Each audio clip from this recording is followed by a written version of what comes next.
Hello friends, कैसे हैं आप सब। आज हम आपके लिए और एक बेहतरीन कंपनी लेकर आ गए हैं। आइए अब हम इसके बारे में जानते हैं। इस कंपनी का नाम है LTI Mindtree limited. LTI Mindtree limited विविध उद्योगों में ग्राहकों के लिए अनुप्रयोग विकास, रखरखाव और आउटसोर्सिंग, उद्यम समाधान, बुनियादी ढांचा प्रबंधन सेवाएं, परीक्षण, डिजिटल समाधान और प्लेटफॉर्म आधारित समाधान जैसी IT सेवाओं की व्यापक रेंज प्रदान करता है।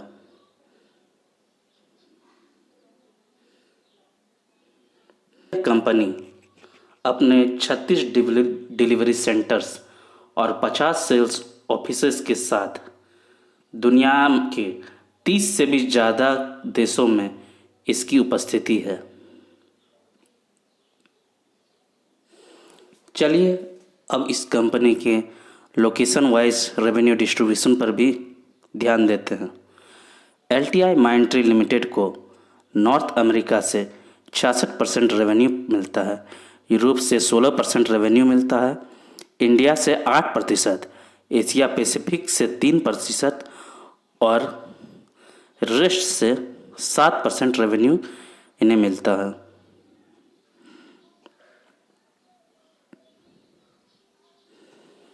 चलिए अब इसके वर्टिकल वाइज रेवेन्यू डिस्ट्रीब्यूशन पर भी ध्यान देते हैं।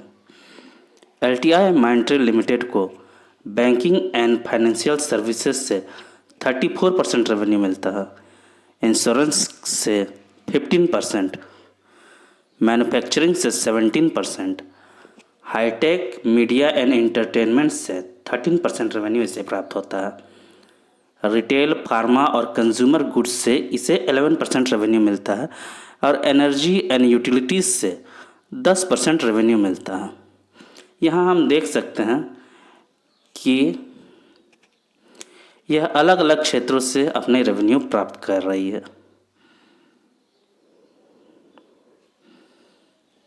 चलिए अब इसके सर्विस वाइज रेवेन्यू डिस्ट्रीब्यूशन पर भी ध्यान देते हैं। यह ADM और टेस्टिंग से 34% रेवेन्यू प्राप्त करती है, एंटरप्राइज सॉल्यूशंस से 31% रेवेन्यू प्राप्त होता है, क्लाउड इंफ्रा एंड सिक्योरिटी से इसे 14% रेवेन्यू प्राप्त होता है, एनालिटिक्स, AI और कॉग्निटिव से इन्हें 12% रेवेन्यू मिलता है, एंटरप्राइज इंटीग्रेशन एंड मोबिलिटी से इन्हें 9% रेवेन्यू मिलता है।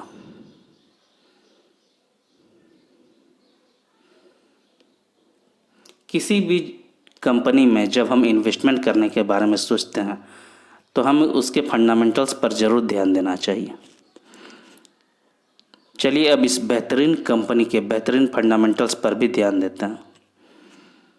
LTI माइंडट्री लिमिटेड 1,33,201 करोड़ की मार्केट कैप वाली एक कंपनी है। इसकी करेंट प्राइस 4,502 रुपये 20 पैसे है। इसका ईयर हाई 6,525 रुपये और ईयर लो 3,733 रुपये है। इसकी स्टॉक PE 38.5 है, जबकि इंडस्ट्री PE 26.9 है। यहाँ साफ मालूम चल रहा है कि यह अपने इंडस्ट्री PE की तुलना पे ज़्यादा PE पर ट्रेड हो रहा है। अर्थात यदि हमें इसमें इन्वेस्टमेंट करना है तो हमें धीरे धीरे हर महीने या जब भी हमारे पास कुछ पूंजी हो तो इसमें धीरे धीरे अपने होल्डिंग्स में शेयर की मात्रा को बढ़ाते हुए हम आगे बढ़ सकते हैं। इस कंपनी की बुक वैल्यू 311 रुपये है, डिविडेंड यील्ड 1% की है, ROCE 35.7% है, ROE 28.5% है। इस कंपनी की फेस वैल्यू 1 रुपये की है। इस कंपनी पर बहुत ही कम डेब्ट टू इक्विटी रेशियो 0.09% है। इसकी पेग रेशियो 2.01 है, जो ठीक ठाक ही कहा जाएगा।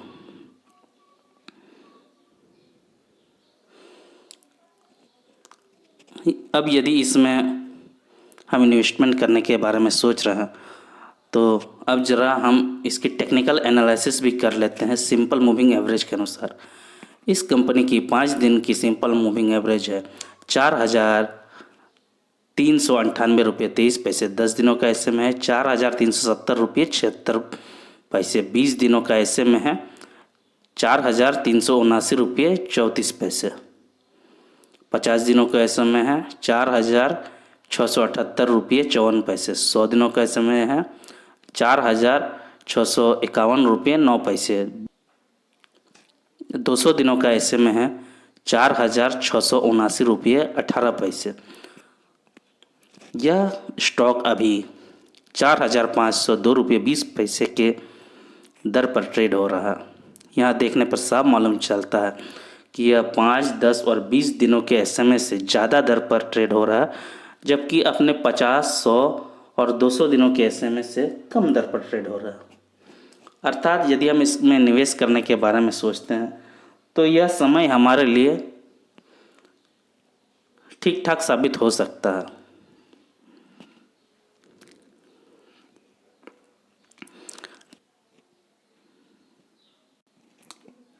चलिए अब इस कंपनी के पी की तुलना इसके पीयर्स के साथ कर लेते हैं। विप्रो 19.74 के पी पर ट्रेड हो रहा है। एचसीएल टेक्नोलॉजीज 21.55 के पी पर ट्रेड हो रहा है। इन्फोसिस 28.25 के पी पर ट्रेड हो रहा है। टेक महिंद्रा 18.92 के पी पर ट्रेड हो रहा है। टीसीएस 31.31 के पी पर ट्रेड हो रहा है, जबकि हमारी कंपनी एलटीआई माइंट्री लिमिटेड 38.50 के पी पर अभी उपलब्ध है।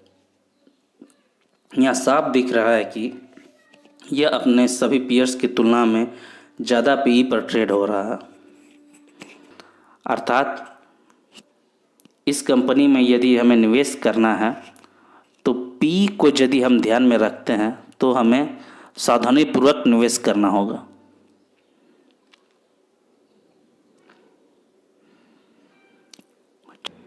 चलिए अब इस कंपनी के शेयर होल्डिंग पर भी हम ज़रा ध्यान देते हैं। इस कंपनी में प्रोमोटर्स के पास 68.69% की होल्डिंग है। एफआईआईएस के पास 9.21% की होल्डिंग है। अदर डीआईएस के पास 0.45% की होल्डिंग है। म्यूचुअल फंड के पास 5.99% की होल्डिंग है। नॉन इंस्टीट्यूशंस के पास 11.62% की होल्डिंग है। इंश्योरेंस कंपनी के पास 4.04% की होल्डिंग है। अर्थात यहाँ देखने पर साफ मालूम चलता है कि इस कंपनी ने प्रोमोटर्स के पास अच्छी होल्डिंग बनाई हुई है और एफआईआईएस, म्यूचुअल फंड और इंश्योरेंस कंपनी ने भी इस कंपनी में अपना भरोसा बनाया हुआ है और अपनी होल्डिंग भी बनाई हुई है, जो कि एक अच्छा संकेत है।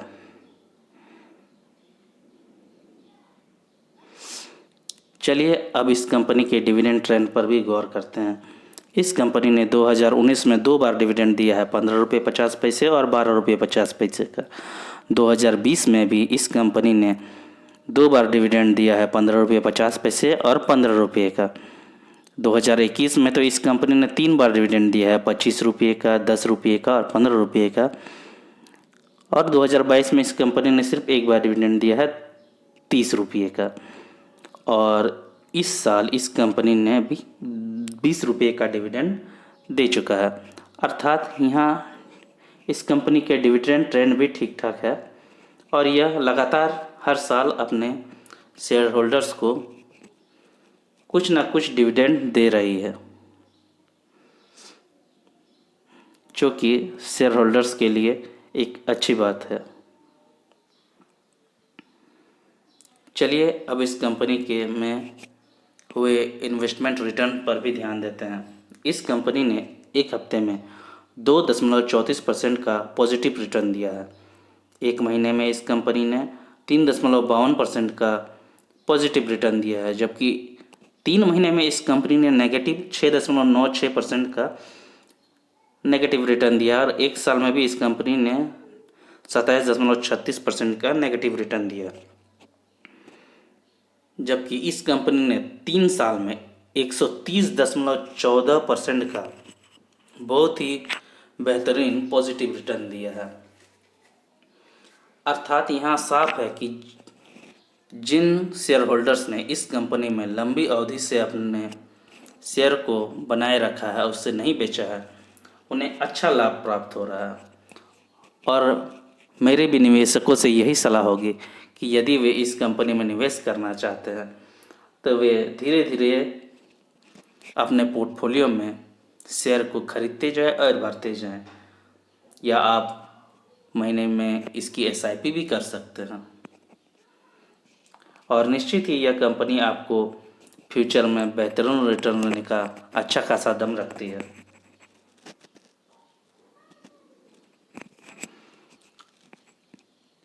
इस कंपनी की कुछ मुख्य बातों पर अब जरा हम गौर कर लेते हैं।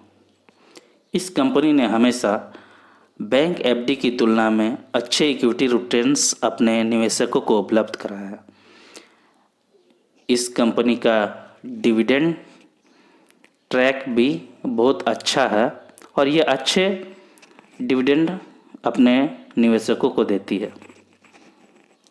और इस कंपनी ने 36.7% का एक बहुत ही बढ़िया डिविडेंड पे आउट भी मेंटेन किया हुआ है। और इस कंपनी की सबसे अच्छी बात यह है कि इस कंपनी पर कर्ज बहुत ही कम है और यह कंपनी लगभग कर्ज मुक्त है, जो कि बहुत ही अच्छी बात है। अर्थात यदि निवेशक इसमें निवेश करना चाहते हैं तो यह उनके पोर्टफोलियो में एक अपनी जगह बना सकता है और यह बहुत ही अच्छी कंपनी है और आप इसमें भरोसा कर सकते हैं।